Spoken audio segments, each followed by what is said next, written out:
Good morning sa inyo mga tol. Duty muna tayo ngayong araw umaga at maglinis muna tayo ng sasakyan ng amo kong babae. Dito muna tayo mag-stay mga tol. At sa susunod na araw, itatopic naman natin yung mga price ng mga cellphone dito mga tol. So simulan na natin ngayong araw na to at umaga na to yung ating trabaho mga tol. Let's go!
Tapos na mga tol.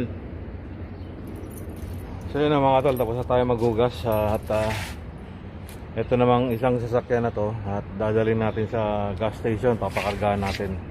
Tara, samahan nyo ako mga tol.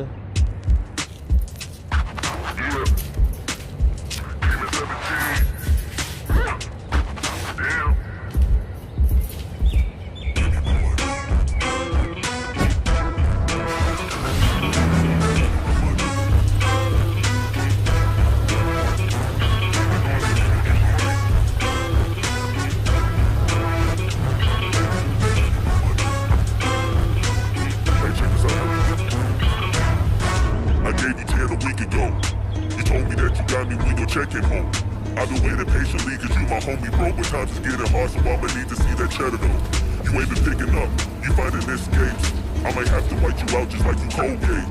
You been ducking at the crib thinking that you safe, but little do you know I'm posted right up in your driveway. I'ma beat you up, I'ma tear you down.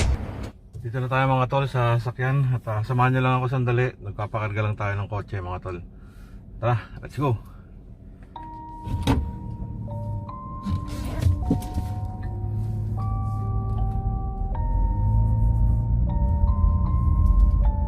Rage on that beat, going crazy.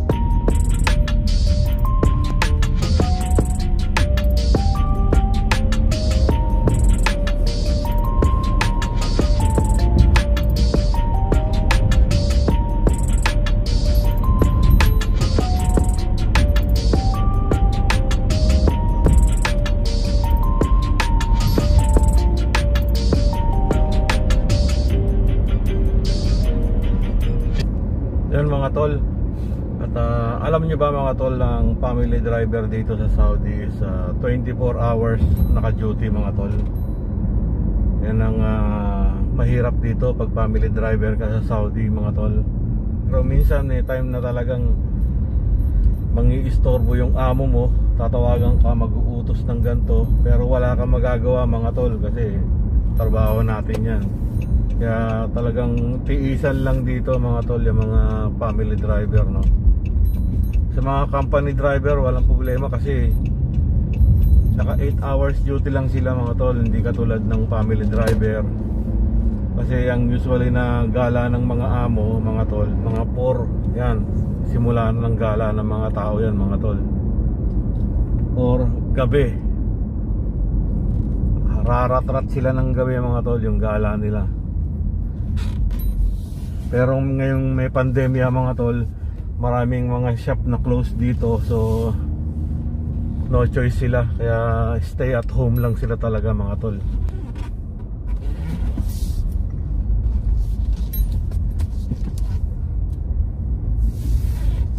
Marami kasing shop talaga na sarado ngayon. Rick Paul. Kaya yung driver dito mga tol, hindi rin biro-biro talaga. Tsaka iba ang kalsada dito pagdating sa pagdadrive mga tol. Hindi pwede yung basta-basta ka na lang mag-drive dito, kasi maraming rules ngayon, dagdag, at maraming mga camera mga tol. Tapos maraming pasaway. Siyempre alam mo na, Saudi mga tol, gusto nila sila ang hari sa kalsada pagdating sa mga ganyan. So tapusin na lang natin to mga tol, at kita-kita na lang tayo dun sa bahay mga tol. Tara, let's go.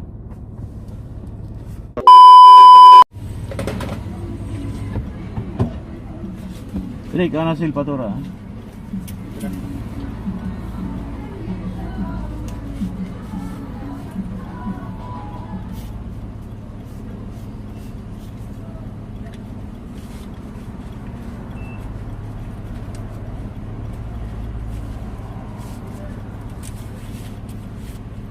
Ada foto dah?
So yun na mga tol, tapos na yung duty natin ngayong umaga. So waiting na lang ulit tayo para sa tawag o sa utos mga tol. Minsan umaga lumalabas sila, minsan nagpapa-schedule sila sa hospital, ganon. Message naman nila ako mga tol pagka lalabas na sila. So abang-abang na lang tayo mamaya sa kwarto mga tol. Magkape muna tayo ngayong umaga mga tol at tinapay. So abangan nyo bukas yung upload ko mga tol tungkol sa mga cellphone, lahat ng cellphone dun sa Major Rear, lahat ng price tol bukas, abangan nyo mga tol. So maraming salamat at nakaabot kayo dito sa huli mga tol. Kita-kita tayo bukas. Peace out.